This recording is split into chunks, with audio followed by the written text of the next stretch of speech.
I thought I was helping my daughter for a few days, but the moment I picked up that phone call, something inside me quietly whispered that this favor would change my life forever. My name is Eleanor Whitman. I am 63 years old, and I have lived in San Jose for most of my life. After my husband passed away 7 years ago, my world slowly grew smaller. My days became predictable. Morning coffee by the window, a short walk around the neighborhood, evenings spent watching old shows I barely paid attention to. The only thing that still made my heart race a little was when my phone rang and my daughter's name appeared on the screen. My daughter's name is Claire. Claire has always been independent. Even as a child, she preferred figuring things out on her own rather than asking for help. As she grew older, that independence turned into distance, polite phone calls, short visits, conversations that felt carefully measured. I told myself that was normal. People get busy. Lives move on. Mothers should not cling. So when Claire called me early on a Tuesday morning, my first feeling was relief. "Mom, I need your help," she said, her voice tight, rushed. I wouldn't ask if it wasn't important. She explained that she and her husband had to leave town unexpectedly, something about work obligations that could not be delayed. They needed someone to stay at their house and help look after her mother-in-law, a woman named Ruth, who had been in a coma for months after a serious accident. "She can't be left alone," Claire said. "The nurse only comes twice a day. We just need someone in the house, just in case." Her words were calm, but something about the way she avoided details made my stomach tighten. I asked how long they would be gone. 3 days, maybe 4, she replied quickly. "Everything is already set up. You won't have to do much." I should have asked more questions. I should have wondered why professional care was not enough. I should have listened to that quiet voice in my head that said something did not add up. But instead, I heard what I wanted to hear. My daughter needed me. "I'll come," I said, before doubt could catch up with my voice. There was a pause on the line, then relief. "Thank you, Mom. I knew I could count on you." After we hung up, I stood alone in my kitchen, holding my phone, staring at nothing. The house felt unusually silent. I told myself I was imagining things, that this was just nerves, that helping family was the right thing to do. I packed a small overnight bag that afternoon. As I folded my clothes, I felt a strange mix of purpose and unease. I had no idea that by stepping into my daughter's house, I was also stepping into a carefully built lie. And once that door closed behind her, there would be no turning back. Claire's house sat at the end of a quiet street on the outskirts of San Jose, surrounded by identical homes with trimmed lawns and closed curtains. From the outside, everything looked ordinary, safe, the kind of place where nothing truly bad should ever happen. Claire opened the door before I could knock. She smiled and hugged me, but the embrace felt brief, almost distracted. Her eyes kept drifting toward the hallway behind her, as if she were already mentally leaving. "Thank you for coming so quickly, Mom," she said. "I know this is a lot to ask." Her husband, Mark, appeared a moment later, already dressed as if he were running late. He nodded politely, checked his watch, and gave me a tight smile that never quite reached his eyes. They led me down the hall toward the guest room, which had been transformed into something between a hospital ward and a bedroom. A narrow medical bed sat against the wall. Machines hummed softly, lights blinking in steady rhythms. Tubes and wires ran neatly along the floor and up into the equipment. And in the middle of it all lay Ruth. She was smaller than I expected, frail. Her gray hair had been brushed carefully, her face pale but peaceful. If not for the machines, she could have been mistaken for someone simply asleep after a long, exhausting day. She hasn't woken up since the accident, Claire said quietly. The doctors say she's in a persistent vegetative state. The words sounded practiced, like she had said them many times before. She adjusted the blanket over Ruth's chest with careful precision, her movements gentle but oddly detached. The nurse comes in the morning and again in the evening, Mark added. Medications are labeled. Emergency numbers are on the fridge. They spoke quickly, efficiently, as if reading from a checklist. I nodded along, trying to absorb everything, but my attention kept drifting back to Ruth's face. There was something about her expression that made me uneasy. Not fear, not pain. Something else. Something I could not name. Claire handed me a printed schedule. Just follow this. There's really nothing for you to do, except be here. Their luggage stood by the front door, already packed. The urgency in the air made my chest feel tight. You'll call, right? I asked, suddenly aware of how alone I would be once they left.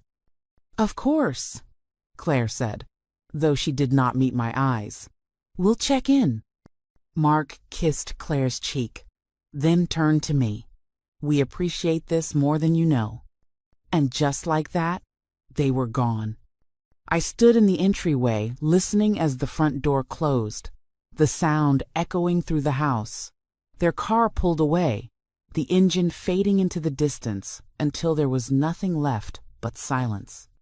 The house felt different without them, heavier.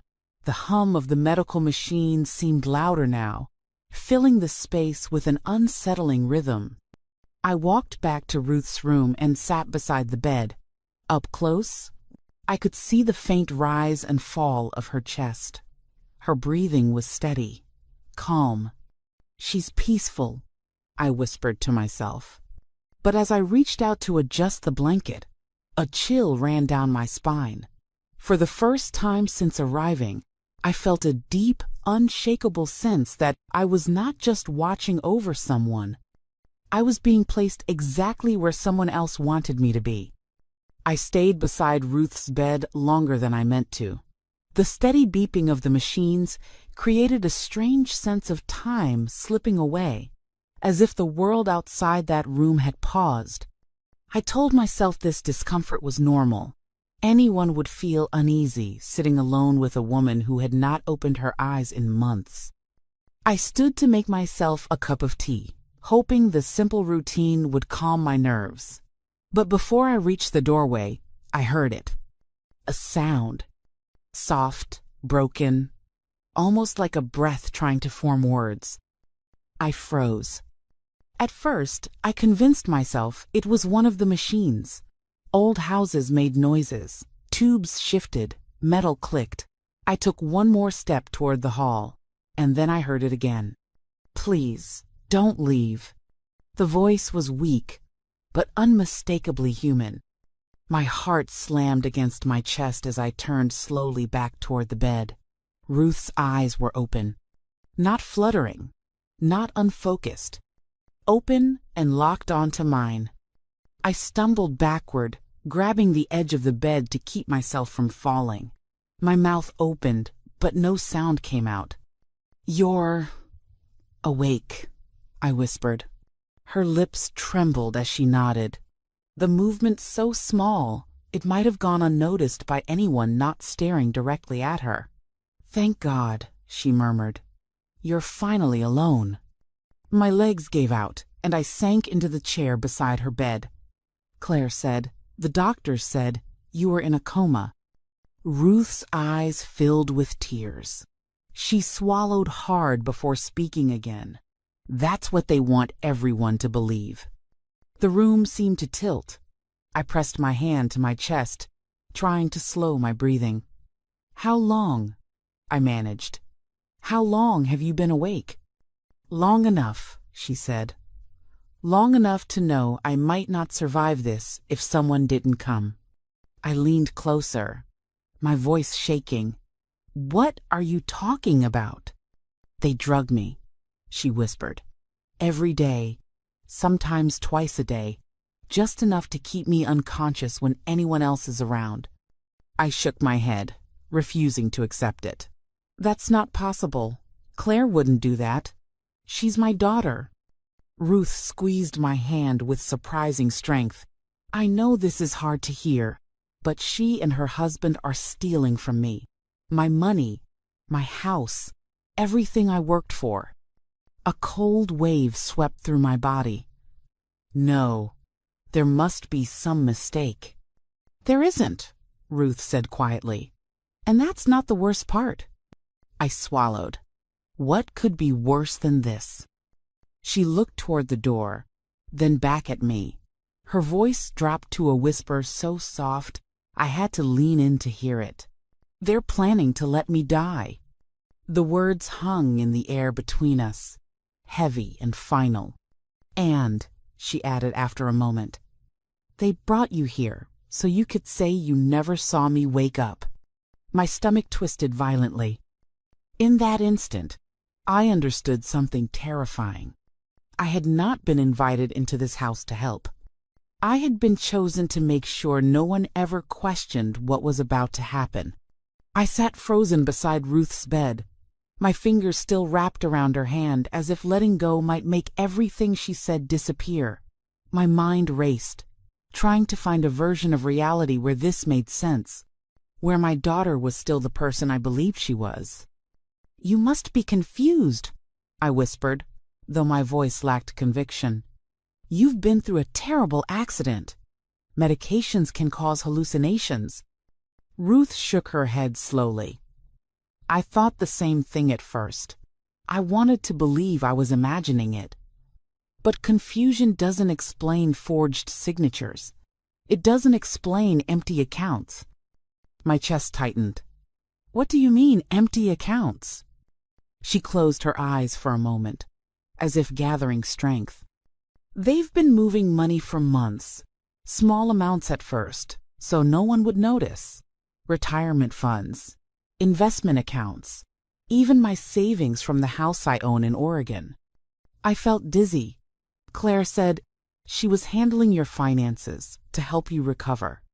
That's what she told everyone, Ruth said bitterly. What she didn't say is that I never agreed to give her power over anything. She shifted slightly, wincing as pain shot through her body. I adjusted her pillows without thinking, my hands trembling. They told doctors I was confused, she continued, agitated, violent at times. They said it was safer to keep me heavily sedated. They said it was kinder. I remembered Claire's calm voice, the way she spoke about Ruth's condition like she was reciting a script. The memory made my skin crawl. And the medications? I asked. The nurse? She seemed legitimate. She is, Ruth said. That's part of why this works. Your daughter times everything carefully. She gives me the strongest doses before each visit. By the time the nurse arrives, I'm barely breathing, completely unresponsive. My stomach turned. Why would they do this to you? Ruth opened her eyes and looked at me with a sadness that went deeper than fear. Because they're greedy, and because they believe I won't live long enough to stop them. The room felt unbearably small. They can't just let you die. They can, she said softly. And they plan to make it look natural. A tragic complication. A body that finally gives up after months of suffering. I thought of the schedule Claire had handed me, the neat labels, the calm instructions. I felt sick realizing how carefully everything had been planned. And me, I said slowly. Why bring me here? Ruth's gaze hardened. Because they need someone trustworthy. Someone who would never suspect them. Someone who could honestly say, I was there. She never woke up. The truth slammed into me so hard it stole my breath. They're using me, I whispered. Yes, Ruth said. But worse than that, they're putting you in danger. I looked at her sharply. What do you mean? If something happens to me and you start asking questions, she said, you become a problem, and problems have a way of disappearing. My heart began to pound. I thought of my quiet house, my predictable routines, how easily I could vanish without anyone truly noticing. "Eleanor," Ruth said gently, "I don't have much time, but you do. You can still walk away." I stood abruptly and paced the room, my thoughts spinning. Walk away. Leave her here alone with people who wanted her dead. Pretend I never heard the truth. I stopped and looked at her again. Frail, drugged, trapped. "No," I said firmly. "I'm not leaving." Ruth studied my face, searching for doubt. When she didn't find it, something shifted in her expression. Not relief, determination. "Then you need to understand everything," she said, "because what they're planning is worse than you think." And as she began to explain how deep the deception went, I realized, with terrifying clarity, that my daughter was no longer just capable of cruelty. She was capable of murder. Ruth waited until the house was completely still before speaking again. Even then, she kept her voice low, as if the walls themselves might be listening. "They think I'm helpless," she said. "That's their biggest mistake." I leaned closer. "What do you mean?" "For months," Ruth explained, "I've been pretending to be exactly what they want me to be. Unconscious, unaware, easy to control." Her lips tightened. "But when you're believed to be invisible, people stop guarding their words. They stop hiding their actions." A chill ran through me. "They talk," she continued, "about money, about timelines, about how long they think my body can last under increased doses." I felt my hands clench into fists. "And no one has suspected anything?" "They've been careful," Ruth said. "Very careful. They created a story so detailed that it sounds more believable than the truth. Doctors see charts. Nurses see symptoms. Everyone sees what they expect to see." She glanced toward the door. "But there are cracks." That was when she told me about the hidden things in the house. The drawer in the office where forged documents were kept. The locked cabinet in the laundry room where medications that were never prescribed were stored. The notebook. "What notebook?" I asked. Ruth swallowed. "Claire writes everything down. Dosages, reactions, timing. She treats this like a project, like something to be managed efficiently." My stomach turned, but I forced myself to stay focused. "If we find it, what then?" "Then we stop them," she said. "But we have to be smart. If they suspect anything before we're ready, neither of us will be safe." Over the next 2 days, we moved carefully. When the nurse came, Ruth became still again, her body slack, her breathing shallow. I played my role, asking gentle questions, expressing concern, never pushing too hard. Once the house was quiet again, we searched. In the office, behind neatly stacked tax folders, I found documents bearing Ruth's signature, or what was supposed to be her signature. The handwriting was close, but not quite right. Practiced. Repeated. In the laundry room, hidden behind cleaning supplies, I found bottles with unfamiliar labels. Some had no labels at all. And then there was the notebook. My hands trembled as I opened it. Page after page of neat handwriting filled with dates, measurements, and notes about Ruth's responsiveness. Increased dose resulted in deeper sedation. Breakthrough awareness observed. Must adjust. Target window for final decline after next trip. I felt physically ill. "She planned this," I whispered. "Yes," Ruth said quietly, "and she thinks she's already won." That night, as I lay awake in the guest room, every sound made my heart race. I replayed every interaction I had ever had with my daughter, searching for signs I might have missed.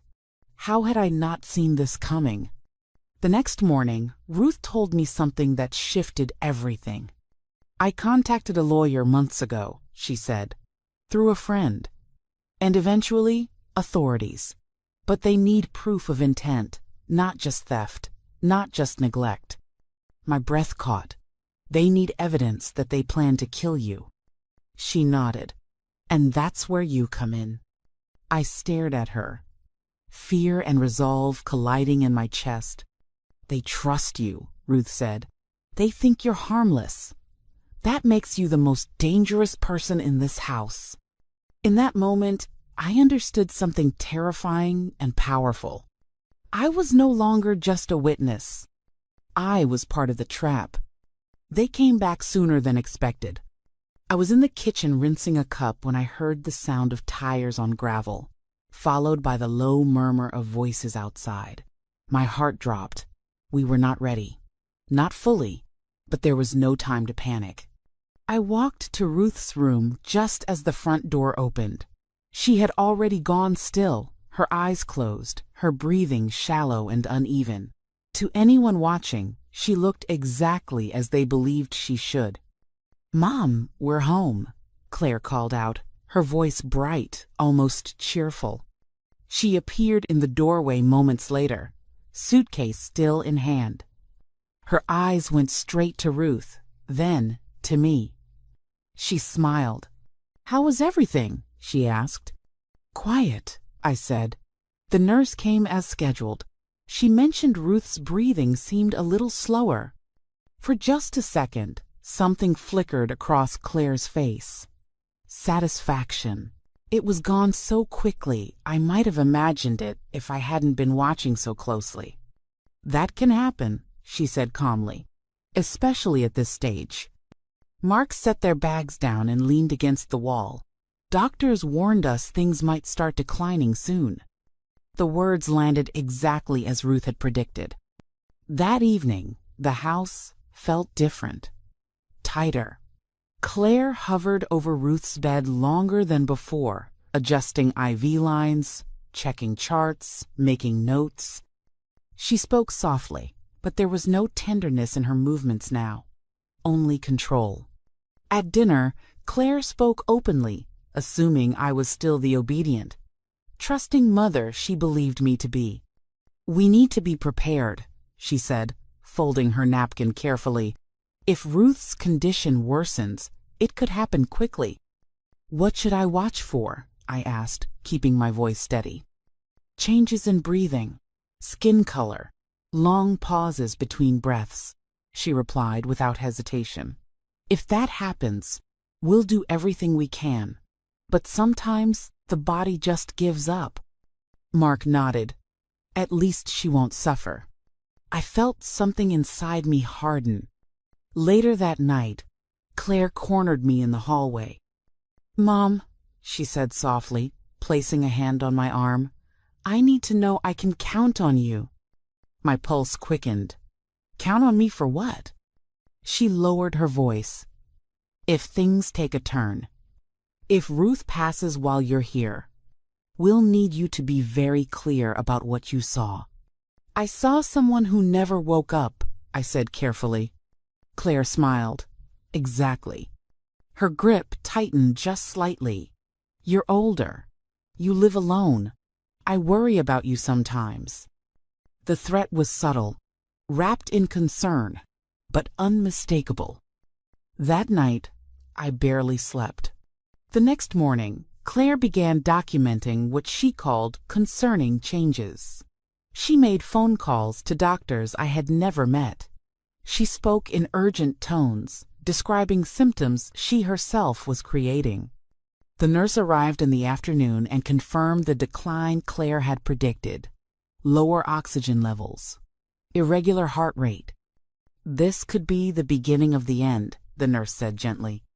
Claire nodded solemnly. "We'll keep her comfortable."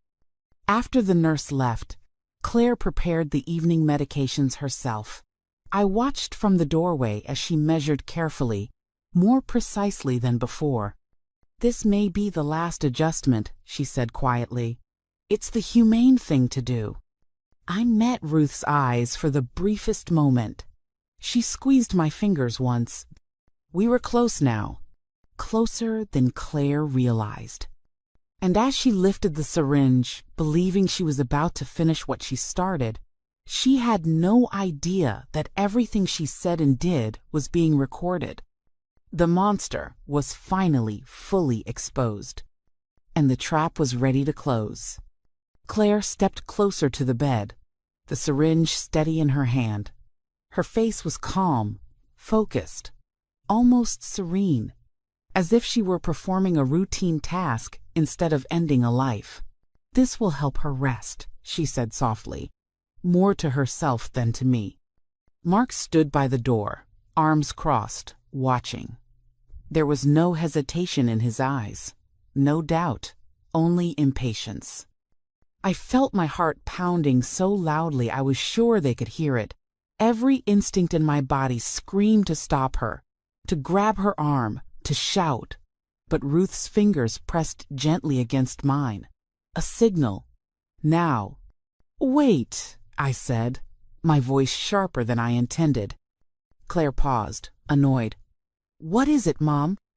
"I want to say goodbye," I said. In case this is the last time." She hesitated, then nodded. "Of course, take your time." I leaned over Ruth, brushing her hair back as if in comfort. To anyone watching, it looked like a final, tender moment. I whispered one word. "Now." Ruth's eyes opened. Not slowly, not groggily. Wide, alert, alive. Claire screamed and dropped the syringe.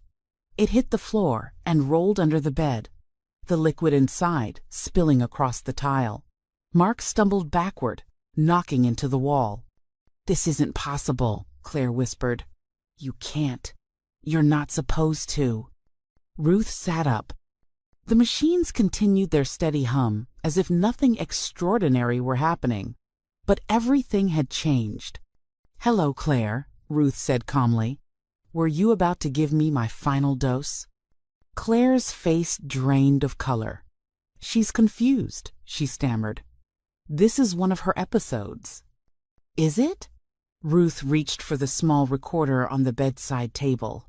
Then, "Let's listen together." She pressed a button. The room filled with Claire's voice from the night before. If she doesn't make it through the week, everything transfers automatically. Mark's voice followed. "Your mom will say she never woke up. No one will question it." Claire collapsed into the chair beside the bed. "You recorded us," she whispered. "For weeks," Ruth replied. "Every plan, every lie, every threat." Mark turned toward me, panic in his eyes. "Mom, you knew about this?" I stood up slowly. "I know exactly who you are now." Ruth looked at them both. "The authorities have already heard everything. They're outside." As if summoned by her words, there was a loud knock at the front door, then another. "Police, open the door." Claire burst into tears, sobbing uncontrollably. Mark froze, his mouth opening and closing as if he could still talk his way out of it. Officers poured into the room moments later, weapons drawn, voices firm and controlled. Claire and Mark were handcuffed, their protests echoing through the house they thought they owned. As they were led away, Claire twisted around to look at me. "You betrayed your own daughter," she cried. I met her eyes, my voice steady for the first time in days. "No, I stopped a stranger." When the door finally closed behind the officers, the house fell silent again. But this time, the silence felt like relief. Ruth let out a long breath and leaned back against her pillows. "It's over," she said. And for the first time since that terrible phone call, I believed it.